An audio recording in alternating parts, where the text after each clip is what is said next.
सरस्वती मंचावर उपस्थित आपल्या महाविद्यालयाचे प्राचार्य डॉक्टर मुळे सर, विभागचे जोडी श्री विशाल सर आणि विभागचे जोडी श्री जोशी सर आणि श्री कृष्ण पद्माणी सर, तसेच इथे उपस्थित असलेल्या सर्व फर्स्ट इयर आणि सेकंड इयरचे विद्यार्थी आणि विद्यार्थिनींनो आणि सर्व शिक्षक व शिक्षक कर्मचारी आणि माझ्या मित्रांनो, आज या ठिकाणी फर्स्ट इयर कडून सेकंड इयरच्या विद्यार्थ्यांसाठी जो प्रोग्राम आयोजित केला त्याबद्दल मी सर्वप्रथम फर्स्ट इयरच्या सर्व विद्यार्थ्यांचे मनापासून आभार मानतो।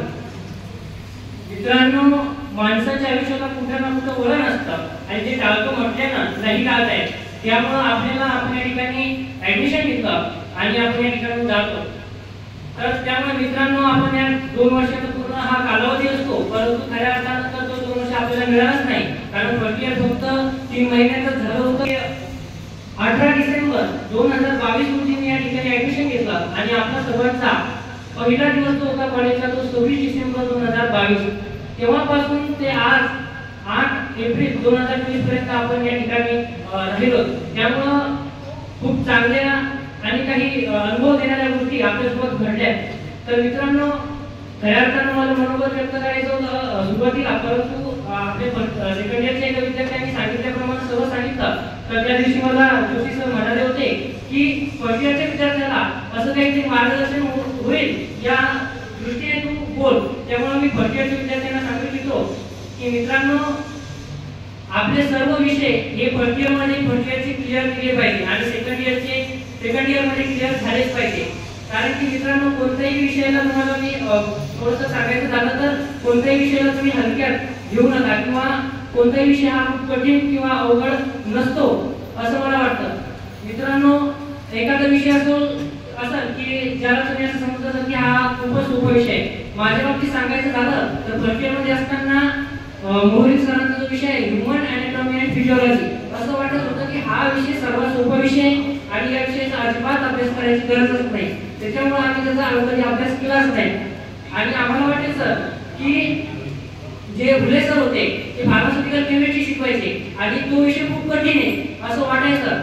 म्हणजे एक जो विषय होता तो खूप सोपा आणि जो एक होता तो खूप अवघड वाटणारा विषय होता, तर ते दोन्ही विषय माझे बॅक लागले। त्याचं कारण असं होतं की जो सोपा विषय होता त्याला आम्ही असं म्हणायचो की सर छान शिकवतात आणि तो पूर्ण समजलेला आहे, अभ्यास करायचंच काम नाही, त्याच्यामुळे रिव्हिजन नाही केली, काहीच नाही। आणि ज्या वेळेला पेपरला गेलो त्यावेळेला कळालं की आपल्याला काहीच येत नाही। आणि दुसरा विषय जो होता तो अवघड वाटायचा फार्मास्युटिकल केमिस्ट्री, तर एजीपी जितके मार्क पडले त्याच्या 4 पट मार्क मला फार्मास्युटिकल केमिस्ट्री मध्ये पडले होते। परंतु मी तुम्हाला हेच म्हणेन, कोणताही विषय सर शिकवत असतात तुम्हाला तो समजतो नाही समजतो प्रत्येकाचं वैयक्तिक आपापलं मत असतं। मेनी माइंड, प्रत्येकाला जितक्या व्यक्ती तितक्या प्रवृत्तीप्रमाणे तुम्हाला काही वाटत असतं, तरी कोणते सर चांगलं शिकवतात म्हणून तुम्ही त्या विषयाचा अभ्यास करा आणि जे चांगलं शिकवत नाही त्याला करू नका, किंवा सरांना शिक्षकांना दोष देण्यापेक्षा आपण स्वतःहून ज्या विषयाचं समजलं नसेल त्या विषयाचा सेल्फ स्टडी करा असं मी म्हणेन।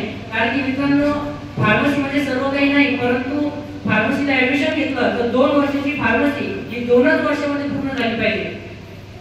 मित्रांनो, तुम्हाला मी एक सांगतो की जीवनात फार काही करण्यासारखं आहे, तरी पण आपण या छोट्याशा फार्मसीला ऍडमिशन घेतलंय तर फार्मसी सर्व काही नाहीये।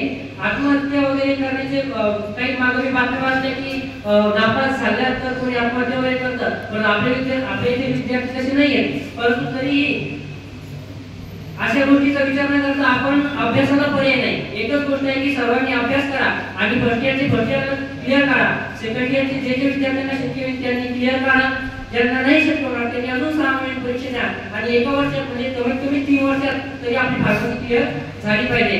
तर मित्रांनो, जास्त वेळ म्हणजे आपण अभ्यास करत नाही, त्यामुळं आणि मी फर्स्ट इयरच्या विद्यार्थ्यांना हे सांगू शकतो की आयुष्यामध्ये मित्रांनो, एखाद्या अरण्यामध्ये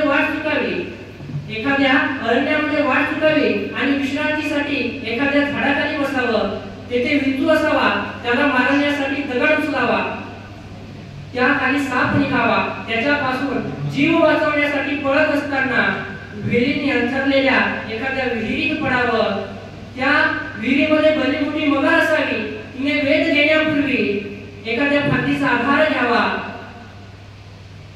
त्या फांदीचा आधार घेतल्यानंतर एखादा त्या फांदीवरती भला मोठा अजगर असावा आणि वर येण्याची धडपड करत असताना विहिरीच्या वरती शिकारी शोधत असलेला एखादा वाहन दिसावा, त्याच्या भीतीने फांदीवरचा तोल सुटावा आणि फांदीवरती असलेल्या मधमाशाच्या पोळ्याचा भडका उडावा. पण अशाही परिस्थितीमध्ये त्या मधमाशाच्या पोळ्यातून पडणारे मधाचे थेंब हे जिभेने झेलण्याचा प्रयत्न करावा. याला जीवनाची खरी ताकद म्हणतात. मित्रांनो, जीवन म्हणजे अनंत आव्हान, प्रदीर्घ साहस आणि पात्रतेची कसोटी आहे. त्यामुळे आपण सर्वजण आयुष्यामध्ये या पात्रतेच्या कसोटीमध्ये पात्र ठराल अशी अपेक्षा बाळगतो. आणि जाता सर्व शिक्षक आपल्याला चांगलं शिकवतात. जसं गवई मॅम, जोशी सर एकदम एक्सलंट टीचिंग त्यांची आहे आणि बाकी सर्व शिक्षकही चांगल्या पद्धतीने शिकवतात. सुरुवातीला जसं सांगितलं ते विद्यार्थ्यांनी की ढोंगे सरांचा विषय ज्यावेळेला सर शिकवायला आले त्यावेळेला मला वाटलं की सर व्यवस्थित, नंतर ज्यावेळेला माझे सरचे टक्के उडायला लागले नंतर मी काही बोललो, सर काही वेगळ्या अर्थात घेतलं, मी काही वेगळ्या अर्थात घेतलं. तसंच बोर्डे सर नाही तर त्यांच्या बाबतीतही माझ्यासोबत झालं. परंतु ज्यावेळेला नंतर कळालं की नाही सर ज्या मार्गाने चालतात ते बरोबर आहे. सर मला बोलले होते की सानप तू फारच इम्पल्सिव्ह स्टुडंट आहे वगैरे वगैरे. त्याच्यानंतर मी ठरवलं की आपण आपल्या पद्धतीने चालायचं आणि सरच्या हिशोबाने चालते. त्यामुळे प्रत्येक असे काही चांगले वाईट अनुभव या ठिकाणी आले. त्याच्यानंतर मॅमचा आणि जोशी सरांचा तर काही सांगण्याचा विषय नाही, कारण की खूप चांगल्या पद्धतीने शिकवलं आणि सरनं सांगितल्याबरोबर ज्या दिवशी जर आपण घरी जाऊन ते व्यवस्थित युट्यूबवर एकदा ऐकलं आणि त्याच्यानंतर जे शिकवलं त्यानुसार एकदा वाचलं तर ते तुम्हाला सर्वांना समजूनच जाईल.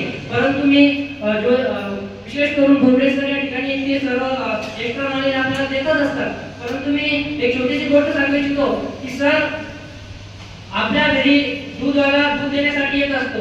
आपण त्याच्याकडे दुधाचा अर्धा लिटर किंवा पावशेर आपण त्याच्याकडून डेली घेत असतो.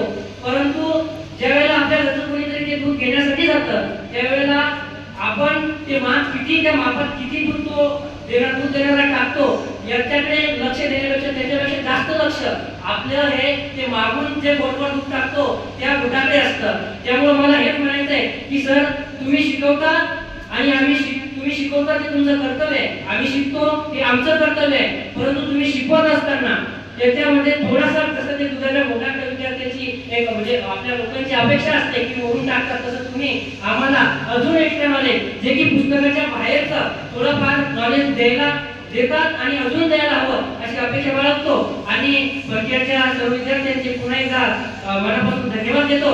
आणि सर्व शिक्षकांनी आम्हाला 2 वर्ष खूप चांगल्या पद्धतीने ऍक्टिव्ह केलं त्याबद्दल त्यांचे मनापासून आभार. आणि या ठिकाणी माझ्या पूर्ण विराम देतो. जय हिंद, जय महाराष्ट्र.